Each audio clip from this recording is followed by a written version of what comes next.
សៀវភៅដើរតាមបេះដូងវគ្គទី5បើអ្នកមានច្រើនពេកវានឹងអស់សម្រាប់អ្នកដទៃហើយទេឬយើងនៅតែមានជំនឿចាស់គំរិលនិងឈួតលីលាមួយនេះតើមានប៉ុន្មានអ្នកនៅក្នុងចំណោមពួកយើងដែលធំដឹងក្តីមកនៅក្នុងជំនឿថាបើខ្ញុំមានទ្រព្យសម្បត្តិច្រើនអ្នកដទៃនឹងឈឺចាប់មិនខានព្រោះទ្រព្យសម្បត្តិនឹងហូរចូលមកឃ្លាំងរបស់ខ្ញុំអស់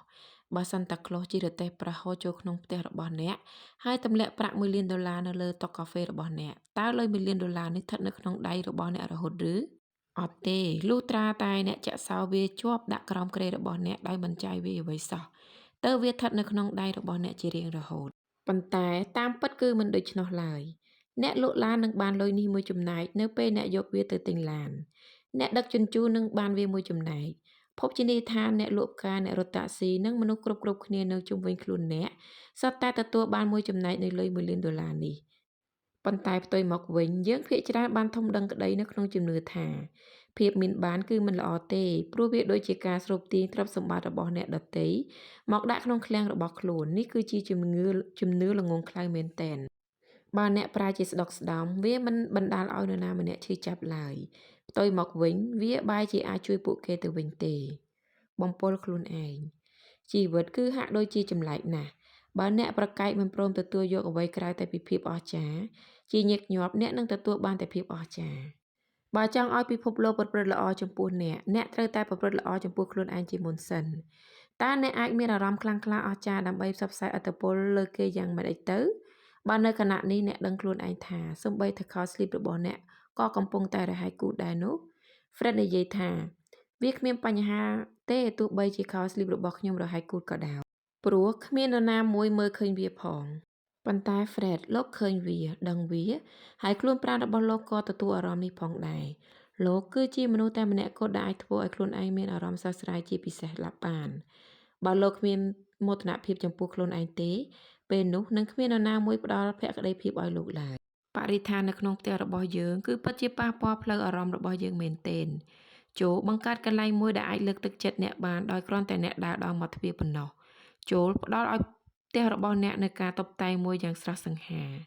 ចូលចរចាជាមួយនឹងម្ចាស់ផ្ទះជួលដោយសុំគាត់នៅសម្ភារៈផ្សេង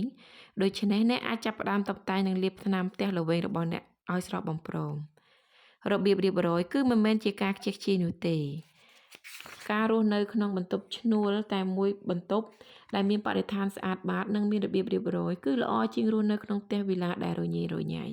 មានស្ត្រីម្នាក់ចូលមកសួរភរិយារបស់ខ្ញុំថាជូលីតើខ្ញុំអាចធ្វើអ្វីបានបើខ្ញុំមានលុយតែ$20ប៉ុណ្ណោះដើម្បីតុបតែងបន្ទប់ជូលីឆ្លើយតបវិញថាអ្នកស្រីទិញអំបោះទៅចូរីករាយនឹងអ្វីដែលអ្នកកំពុងតែមានតើគ្នាយើងប៉ុន្មានអ្នកដែលធ្លាប់ដាក់សែនផ្លែប៉ោមនិងផ្លែចេកនៅក្នុងចានផ្លាស្ទិកចាស់ហើយមានស្នាមឆ្កូតគ្រប់កន្លែងថែមទៀតផងនោះពេលដែលចានថ្មផ្លេតថ្មីភ្លឺថ្លាបែរជាចាក់សោទុកនៅក្នុងទូទៅវិញពេលយើងស្លាប់ទៅយើងទុកចានភ្លឺថ្លាទាំងអស់នោះឲ្យកូនរបស់យើងហើយពួកគេធ្វើឲ្យវាបែកបាក់ដោយមិនខ្ចីខ្វល់អ្វីឡើយឥឡូវខ្ញុំចង់ផ្ដល់ដំបូន្មានឲ្យលោកអ្នកទៅចោះបើលោកអ្នកមានរបស់ស្រស់ស្អាតចូលប្រើប្រាស់វាឲ្យបាក់បែកដោយខ្លួនឯងទៅខ្ញុំមានមិត្តម្នាក់គាត់ទិញឡានម៉ាក Volvo ហើយគាត់ចង់រក្សាវាឲ្យល្អដើម្បីលក់ទៅវិញបានថ្លៃដូច្នេះគាត់យកកម្រាលពូកចាស់ៗមកគ្របលើកៅអីទាំងអស់របស់ឡានវាជាគំនិតល្អមែនប៉ុន្តែនៅពេលអ្នកជិះឡានថ្មីនោះអ្នកមានអារម្មណ៍ហាក់ដូចជាកំពុងជិះលើម៉ាស៊ីនបោកខោអាវអញ្ចឹងខ្ញុំរៀនច្រើនណាស់ពីភរិយារបស់ខ្ញុំជូលីអំពីបញ្ហាទាំងអស់នេះទស្សនវិជ្ជារបស់នាងគឺថ្នាក់ថ្នមខ្លួនផ្ដល់អាហារបំពន់ឲ្យគ្រប់គ្រាន់ដល់ខ្លួនប្រាណរក្សាផ្ទះសម្បែងឲ្យស្អាតបាតពេលនោះអ្នកនឹងមានអារម្មណ៍ថាជីវិតរបស់អ្នកដូចជាមានរាសីហើយទទួលបានប្រសិទ្ធពរជ័យពីទេវតានេះគឺជាសម្ដីរបស់នាងរបស់នីមួយៗតែងតែជះឥទ្ធិពលលើគ្នាទៅវិញទៅមករបៀបដែលអ្នកដើរគឺជាឥទ្ធិពលលើរបៀបដែលអ្នកនិយាយរបៀបស្លៀកពាក់ជះឥទ្ធិពលលើអារម្មណ៍របស់អ្នកពេលអ្នកផ្ដល់ការយកចិត្តទុកដាក់ចំពោះខ្លួនឯងអ្នកក៏ផ្ដល់ការយកចិត្តទុកដាក់នេះចំពោះអ្នកដទៃផ្សេងនាងគឺជាមនុស្សខ្ញុំស្គាល់តែម្នាក់គត់ដែលពាក់ទ្រនាប់ស្មានៅក្រោមសម្លៀកបំពាក់គេងយប់របស់នាងហើយសម្លៀកបំពាក់គេងនោះគឺធ្វើអំពីសូត្រដោយសារបានបំពុលខ្លួនឯងឲ្យវិលវល់យូរបន្តិចទៅហើយអ្នកក៏និយាយថា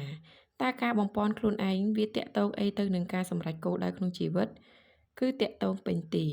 បើយើងមានអារម្មណ៍ស្ដុកស្ដំដោយទ្រព្យសម្បត្តិយើងនឹងស្រូបទាញភាពស្ដុកស្ដំទ្រព្យសម្បត្តិមកកាន់តែច្រើន Fred និយាយថា នៅពេលខ្ញុំជោគជ័យខ្ញុំនឹងលះបង់ទម្លាប់រស់នៅដូចជាសត្វកណ្តុរនេះចោលខុសហើយ Fred ដើម្បីជោគជ័យលោកត្រូវតែចាប់ផ្ដើមរស់នៅដូចជាមនុស្សជោគជ័យម្នាក់លោកត្រូវតែមានអារម្មណ៍ថាខ្លួនកំពុងតែជោគជ័យចាប់ពីពេលនេះតែម្ដងគំនិតសំខាន់ភាពស្ដុកស្ដំគឺមិនសំដៅលើរឿងលុយកាក់នោះឡើយវាសំដៅលើរបៀបរបបរស់នៅរបស់យើងឯនេះវិញទេវាមិនមែនបណ្ដាលមកពីកត្តាដែលកើតលើអ្នកនោះទេប៉ុន្តែវាបណ្ដាលមកពីរបៀបដែលអ្នកមើលមកវាមានរឿងព្រេងមួយក្រោមចំណងជើងថា Alchemy និពន្ធឡើងកាលពីយុគសម័យកណ្ដាលដែលរឿងនេះស្ដីអំពីមនុស្សមួយចំនួនឲ្យឈ្មោះថាអ្នកផ្សំមាសព្រោះពួកគេមានសមត្ថភាពអាចបំបែកសំណឲ្យក្លាយជាមាសបានជំនាញល្អបើអ្នកចេះជំនាញនេះវាពិតជាល្អខ្លាំងណាស់កតិអប់រំមួយនៅក្នុងរឿងនេះគឺត្រង់ថាយើងម្នាក់ត្រូវតែក្លាយជាអ្នកផ្សំមាស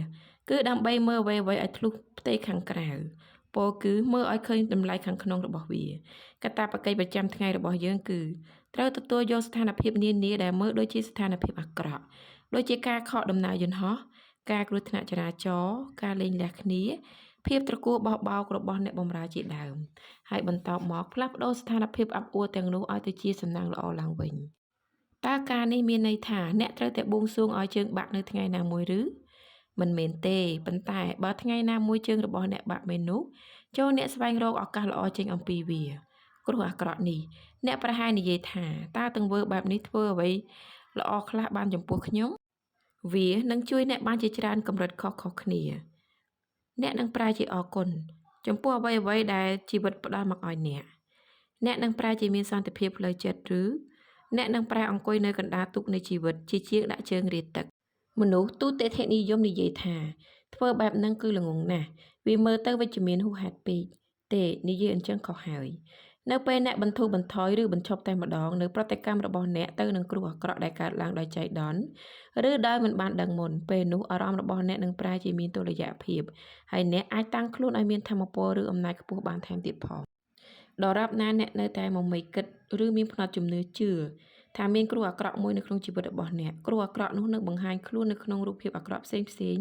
ជាបន្តមិនចេះឈប់ឡើយចូលឧបមាថាអ្នកបានលែងលះប្រពន្ធថ្មីនេះហើយជាលទ្ធផលអ្នកកំណត់ជីវិតរបស់អ្នកកំពុងស្ថិតនៅក្នុងភាពមហន្តរាយដរាបណាអ្នកប្រកាន់នៅជំនឿនេះជីវិតរបស់អ្នកនឹងបន្តស្ថិតនៅក្នុងស្ថានភាពបែបនេះជានិច្ចតើខ្ញុំកំពុងតែនិយាយថាខណៈពេលដែលអាកប្បកិរិយារបស់អ្នកកំពុងស្ថិតនៅក្នុងភាពអវិជ្ជមានអ្នកនឹងមិនអាចធ្វើអ្វីបានឡើយដើម្បីធ្វើឲ្យជីវិតរបស់អ្នកប្រសើរឡើងឬត្រូវមួយចំណែកប៉ុន្តែនៅមានមួយចំណែកបន្ថែមទៀតនៅក្នុងទ្រឹស្ដីនេះ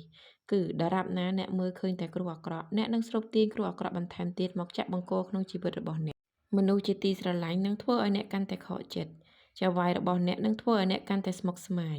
គ្រោះថ្នាក់នឹងរកអ្នកតតែឃើញម្ចាស់ផ្ទះជួលនឹងបណ្ដេញអ្នកពោលគឺអ្វីហាក់ដូចជាធ្លាក់ចុះដោយកម្មចិន្តាអញ្ចឹងព្រឹត្តិការណ៍អាក្រក់ឬល្អនឹងបង្ហាញខ្លួនដោយការរំពឹងដែលអ្នកសន្វាយទុកនៅក្នុងខួរក្បាលខណៈពេលដែលអ្នកផ្លាស់ប្ដូរជំនឿអំពីស្ថានភាពអ្វីមួយគំនិតថ្មីរបស់អ្នកនឹងស្រូបទីមនុស្សថ្មីនឹងព្រឹត្តិការណ៍ថ្មីផងដែរគំនិតសំខាន់រាល់គ្រោះអាក្រក់នីមួយៗនៅក្នុងជីវិតរបស់អ្នកតាមពិតទៅគឺមិនមែនជាគ្រោះដែលកើតមកដើម្បីសម្លាប់អ្នកនោះទេវាគ្រាន់តែជាព្រឹត្តិការណ៍មួយដែលចូលមកលើកទឹកចិត្តអ្នកឲ្យផ្លាស់ប្ដូរផ្នត់គំនិតរបស់អ្នកពេលមើលមកវាតែប៉ុណ្ណោះអ្នកប្រហែលជានិយាយថាប៉ុន្តែតើទ្រឹស្ដីនេះអាចជួយពេលខ្ញុំឈឺជួយបង់ថ្លៃវិក័យប័ត្រនិងជួយប្តីប្រមុខស្រាលរបស់ខ្ញុំបានទេប្រកាសជាបានជីវិតគួរតែពោរពេញដោយសេចក្តីរីករាយមានស្ត្រីម្នាក់និយាយដាក់ខ្ញុំថាពេញមួយជីវិតរបស់ខ្ញុំមិនដែលមានឱកាសធ្វើអ្វីដែលខ្ញុំចង់ធ្វើឡើយស្ដាប់មើលទៅវាហាក់ដូចជានាងកំពុងតែនិយាយថាខ្ញុំបានលះបង់ខ្ញុំកំពុងរងទុក្ខកាលនោះខ្ញុំគិតថាទុក្ខសោកម្លេះទេជីវិតគឺសមនឹងទទួលសេចក្តីរីករាយបាក់សាបាក់សីក្រោកឡើងហើយច្រៀងជារៀងរាល់ថ្ងៃកូនងាសើចដោយគ្មានហេតុផលអ្វីឡើយចូលមើលត្រីដូហ្វីនចូលមើលសត្វឆ្កែដែលកំពុងតែលេងទឹកតើនរណាគេដែលនិយាយថាជីវិតគឺគ្មានក្តីរីករាយវាគឺជាពិភពដែលពោរពេញដោយភាពសប្បាយរីករាយបើអ្នកបានទទួលគេដំណើរជាផ្នត់គំនិតដែលគិតថាជីវិតគឺទុក្ខចូលស្វែងយល់ថាវាមានន័យដូចម្ដេចវាគ្រាន់តែជាផ្នត់ជំនឿតែប៉ុណ្ណោះហើយអ្នកអាចរុះរើផ្នត់ជំនឿនេះឡើងវិញបានចូលចំណាយពេលវេលាខ្លះដើម្បីធ្វើអ្វីមួយព្រោះវាគឺជាសកម្មភាពសប្បាយរីករាយចូលខំប្រឹងធ្វើការឲ្យមែនទែនធ្វើរហូតដល់ឆ្អឹងរបស់អ្នកស្រែកឡើងថាជីវិតគឺជាការតស៊ូចូលអត់ធ្មត់ព្រោះការធ្វើឲ្យជីវិតរីករាយក៏ជានិច្ចកាល ត្រូវការអនុវត្តជាប្រចាំដែរនៅពេលជីវិតមានរសជាតិផ្អែមល្ហែមហើយសំឡេងតូចឆ្មារនៅក្នុងចិត្តនឹងនិយាយថាវាមិនអាចគង់វង្សរហូតឡើយដូច្នេះចូលប្រាប់ខ្លួនឯងថា